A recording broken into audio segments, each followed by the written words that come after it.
how does it feel being this close to like showing the world what you've been working on for so long? Are you like afraid or excited? Or? Well, there's two ways to release music nowadays. There's the approach that like Kanye did with Donda, where he works on the record until the 11th hour and then submits it Thursday night and it's out Friday morning. Or there's the way that I have done Equals, where to have it on vinyl, you have to hand it in like 4 or 5 months before, because it takes so long to print the vinyl and the cassette and the CDs and blah, blah, blah. So the record's been like done and handed in for a long time. And I've made my...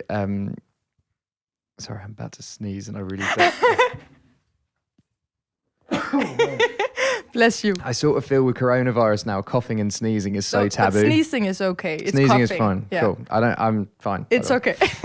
Tested and jabbed and whatnot. What was I going to say? Yeah, I find that the record is done and handed in and I can't do anything. And I'm just excited for people to hear it now. I think if I was still tinkering on it, I would be nervous and I'd be like, oh, is it right? Should I change this song? Should I take this song off? But it's out of my hands. Like it's literally out of my hands in a factory somewhere being printed at the moment. Yeah. It's called equals, like the equal sign. Yeah. In Danish, that is lighedstegn. Lighedstegn. That's actually really nice. Can you say that again? Lighedstegn. Lighedstegn. Do you have like a setting for people to listen to it? Like, do you hope that people sit down and just listen to it from the first to the last? Or Yeah. I don't mind or... how or where you listen to it, but I don't press the shuffle button. Okay. Don't listen to it on shuffle. Listen to it in the order that it's. If it was me, like whenever an artist that I like releases an album, I buy it on vinyl, and I listen to it in full, and I flip it. And if it's not on vinyl, I'll listen to it in the car, driving, no distractions, no skips, just the album through. And then I'm not saying like, I'm sure this album eventually is going to have people pick off tracks that they like and then make playlists. But if you're going to listen to it for the first time, just listen to it all the way through. Listen to it all the way through without distractions. Don't go on your phone, don't text, don't just listen to it once and then enjoy it however you want to. Okay. Right now, I'm really enjoying Shivers. I think that's a gorgeous song. I love it. Which one is your favorite right now? I have a song on there called Leave Your Life, which is basically about... like I say to my parents whenever I get a plane, when it's taking off, I text them and my wife actually. I message them. I say I love you. Got this plane. I love you. When I landed, love you. Just in case. And my daughter's 1. She doesn't. I mean, she can understand certain things, but she doesn't know what I love you means yet. And I wrote a song that the first line is, if I forget to say goodbye before I catch the plane, will you know the way that I feel when I'm away? And it's essentially a letter to her if anything were to happen, if that makes sense. Wow. Was that like one of the songs that took the longest time to write then? No, shortest time. It was a melody that I had. I sing melodies in the shower sometimes that, every morning I'll have something that runs around my head, and I just had the melody for the chorus. The chorus just goes, I'm never gonna leave your life, even at the times I'm miles away, you are always on my mind. And I would just sing the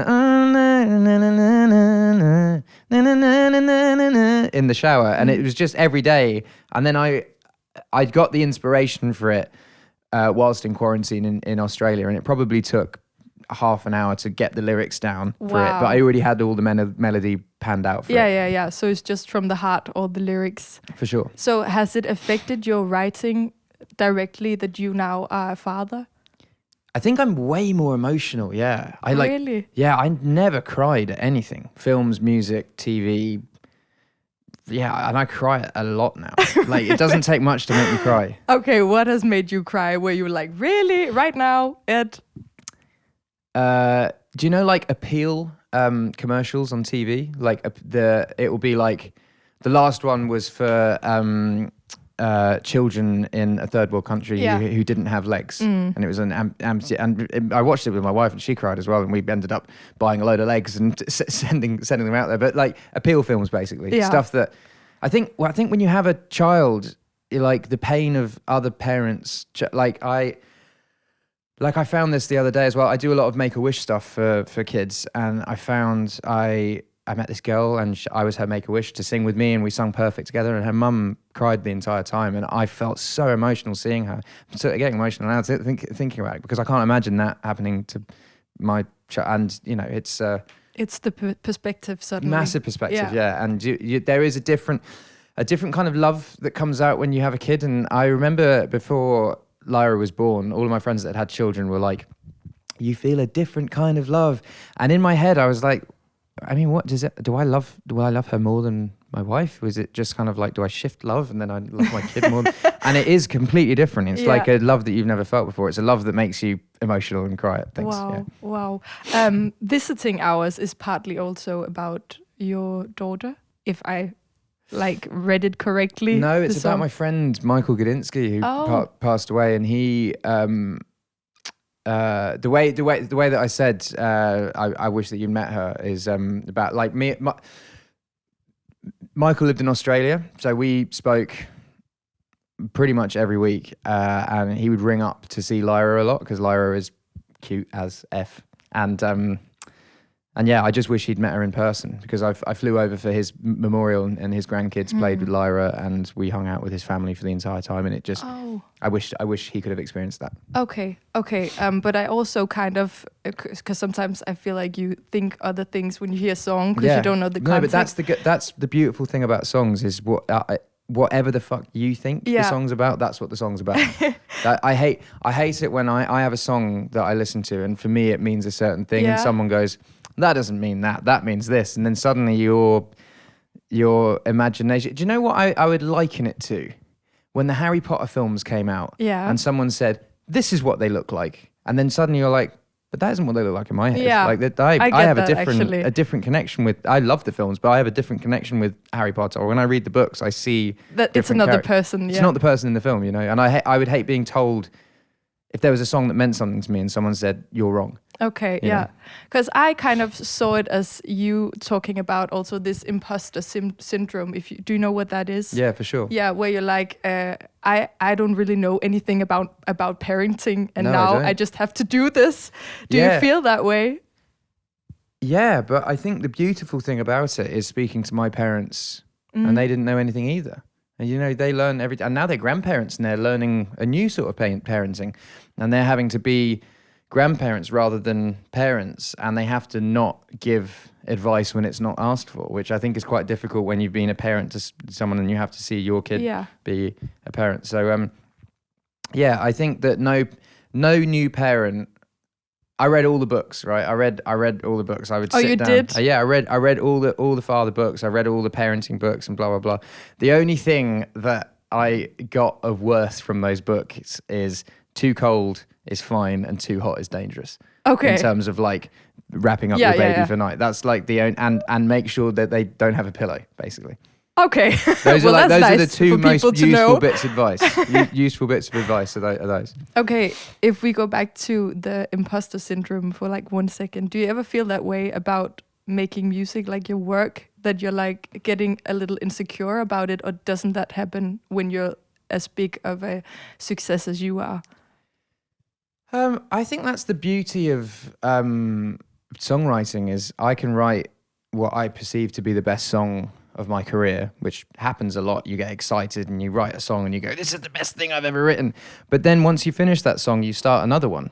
And then that song might be the worst song you've ever written. And you have big highs and big lows. I would liken it to, I support a football team in England called Ipswich Town, and they lose a lot. They lose a lot of games, and I watch the games, and, you know, it gets me down sometimes. But then when they win, it's magical. But then the next game they might lose, and it brings you back to the position that you were. So it's these big highs and big lows, and songwriting is like that. I wrote Bad Habits in the same day I wrote a song called Joker and the Queen on the album, which I think are the two best songs on the album. But then I ended the day writing a song that was dreadful. And I remember driving home being like, I'm not doing very well with this album. Even though I'd done two songs that were... You know, Joker and the Queen's going to be a single, and Bad Habits was a single. But I definitely get that with songwriting. You can have big highs and big lows. Okay. you and I talked about, I don't know if you remember it, but when Bad Habits came out, we talked about your bad habits, and you said that you sometimes eat fries on pizza. And Have you tried I it? tried it, and I And? think it's a little dry. I'm sorry. I don't know if I didn't put enough ketchup on it. Yeah, you got to dip it in the ketchup. Yeah, I think that's the problem. It's maybe. it's an acquired taste though. It's an acquired taste. Okay. Yeah. But I was just wondering if you have any more like food hacks for people, like odd food combinations that we should try. Because I feel like a lot of people tried it after you said it. Did they? Oh, I'm sorry if you didn't like it. Do you know a food hack that I only found out? I went to Japan and there's these places called it's like sushi, but it's called omakase, where there's no menu. Yeah. So they just give you You food. sit at the counter. And there's now, it's opened my world up to so many other restaurants, like not just Japanese restaurants. Like I love restaurants where there's no menu and they just say, you're going to like this. I love the choice being taken, because I always make the wrong choice at a restaurant. You know, when you go with your friends, right? And you like, always want the things they order. Yeah, and you're like, oh, I didn't want this. I want that. But imagine no one has a choice and the chef just goes, I think you're going to like this. I think you're going to like this. I think I like that. Yeah, okay. I was wondering if we could do the same like game where we switch like mentioning this time a guilty pleasure instead of a bad habit. Okay. Would you be up for that? Yeah. Okay, well, my guilty pleasure is saving up and buying really expensive sushi and eating it all by myself in my room, and I'm not sharing it with anyone or taking pictures or anything. I really respect that. Thank you. I really respect that. Yeah, I do that. I do that quite a lot. Of sometimes if I want to eat something, I will. I actually went to a sushi restaurant yesterday on my own. Really? Yeah, and just sat there. That makes you feel really nice. Yeah. I think enjoy, like, if you can't enjoy yourself on your own, you're going to struggle when you are on your own. I think it's good to do something like that. I'd say my guilty pleasure is Europop. Like what kind of Europop? Danzaka Duro, you know that? Yeah, really? Danzaka Duro, ay. Okay. Love Europop. Me and that's definitely a guilty pleasure. me and my friends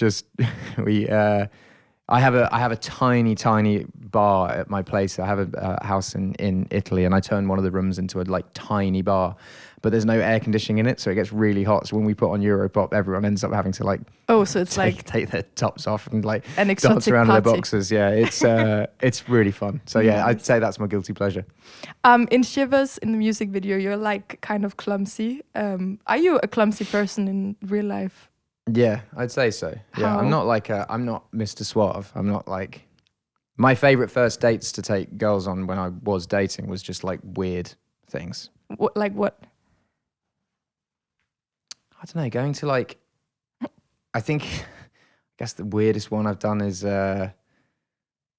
you go to like an adventure park with like a ball pit and just like fuck about, go down slides, like, I don't know, just weird shit, like quirky. Okay. And then like, I've never been one for like a candlelit, let's like sit and I would choose a quirky thing to do and then do a good street food, like a good like wrap of kebab or bowl of chips or stuff that you can talk over and talk about. I find it mad awkward if you were like hanging out with someone, you just kind of sit down and then, I don't know. You have to have stuff to break the tension. Yeah, I get that. Yeah. I'm kind of clumsy, and in my household, like my family, they call it a Julie if you spill. Is there anything that's like named after you? Like people, you're doing an Ed now for doing anything? God, yeah, probably actually. Oh yeah, no, they my friends call me the sparkler. Yeah. Because when I go out, I shine bright for a short period of time. I'll go out hard for 2 hours and then crash. I'll be like, shot, beer, dance, having the best time. And just like, right, see you later. I'm going to bed. So yeah, my nickname's the sparkler. The sparkler, nice. But it's good. Like sometimes, you know, drinking till 4 o'clock in the morning isn't always the way to go. Sometimes you get the most fun part of the night condensed. Yeah. I could go out tonight, right? And I could go have a 20-minute meal, couple of beers at the meal, and I could go out dancing for an hour and a half, do a couple of shots, dance on the dance floor, and then go to bed, have a good night's sleep, wake up tomorrow and not feel like death. Yeah, but I've still had a great night. And mate, instead of like going till 7 and like feeling like shit. My friend, there's obviously like a big drug culture in England, and my friends dabble. And I was at my mate's 30th the other day, and I danced to ABBA till like 11 p.m. And then I went to bed, and then when I woke up at 7 a.m., they were still up doing coke, and I was like, oh my God. like, oh man, zombies. Yeah. I just listened to your new song First Times, and I just wanted to say that it's very beautiful. Thank you. I really liked it. I was kind of moved. And also, what is the intention behind the song? I loved the way that it started with you mentioning Wembley and that it didn't feel the way you thought it would. And then you mentioned these small things. Just, can you enlighten us on that song? I feel like I put Wembley on a pedestal for so long that I thought that when I would make it to Wembley, I would get this rush of emotions, and I'd finish the gig and be like, I've made it, this is the end, like, and everything's downhill from here kind of thing. And I remember playing Wembley and just being like, oh, it was a gig. I played a gig. And getting backstage and opening a beer with my wife and sitting down and then feeling a wave of emotions and being like, oh, well, this is the... And my point is with first times of things, you get a wave of emotion first. I mean, I do anyway. Like when if you have your first kiss, it's amazing. You have your first glass of wine together. It's a moment. The first time that you like run home in the rain, like tiny things mean so much more in the long run of history than like these achievements that you think are going to be the thing that are the making of you. Whereas I think the making of me have been all these tiny little first times. And the last line of the song is our first child and then a million more first times. And now Lyra's one. I saw her first steps, the first time she ate bread, the first time that she like picked up a blueberry, and ate, like just seeing all these first times, it's magical. Yeah. Okay. Thank you so much. Thank you. think the time is up, but thank you. And also thank you for being so kind. Awesome. I know you're speaking to a lot of people in a row, but you can't feel it at all. So that's Well, thank you nice. very much for making the effort for coming. Of course. Nice one. Thank you, guys.